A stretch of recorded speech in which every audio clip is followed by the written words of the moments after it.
Trump-Xi meeting highlights October 30, 2025.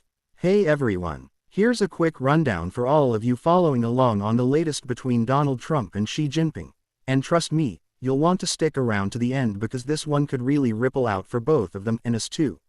What happened? On October 30, 2025, Trump and Xi met in Busan, South Korea, their first in-person encounter in years, and the atmosphere was declared amazing 12 out of 10 inches by Trump himself. They discussed a mix of trade, technology, agriculture, and security issues. While not a full treaty, the meeting yielded a number of agreements and understandings. Key points they agreed on. Here are the major takeaways from the meeting. Tariffs and trade. The U.S. agreed to reduce average tariffs on Chinese imports from about 57% down to 47%. Soybeans and agriculture. China committed to resume large purchases of U.S. soybeans and other farm goods, a big win for U.S. farmers. Rare earths and critical materials. China agreed to suspend new export controls on rare earths for a year, easing a major bottleneck for U.S. and global tech and manufacturing. Fentanyl precursors and drug control. China promised stronger action against the export of precursor chemicals used in the U.S. fentanyl crisis. Semiconductors and tech access. They talked about U.S. sale of chips to China. China may get access to more U.S. chips, though not the top-tier, Blackwell, models from NVIDIA. No big deal on Taiwan or war zones. Interestingly, the issue of Taiwan, which many expected to surface, was not discussed, raising questions about what was avoided versus what was resolved. Why this matters and how it could help both countries.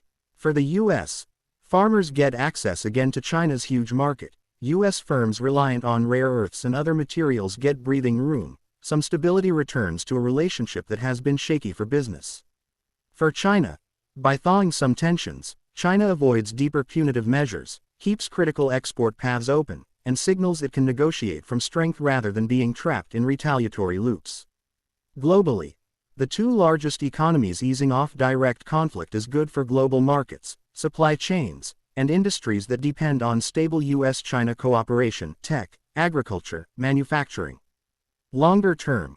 While not all issues are solved, many remain hanging. This meeting creates a framework or at least a pause for negotiation rather than escalation. That gives both sides more space to work. Still, it's a pause, not a complete resolution. Experts warn many hard issues like full tech decoupling, strategic competition are still out there. Teaser for you. What to watch next? Will the one-year truce on rare earths become a longer-term deal? How many soybeans will China actually buy? In what timeframe? How will tech export controls evolve, especially in AI chips? What happens with strategic issues Taiwan, regional security that were not discussed? Will trust build, or will tensions flare again if one side acts harshly? If you're curious about why all of this matters, for your phone, your country's economy, global tech, farming, jobs, stick with my channel.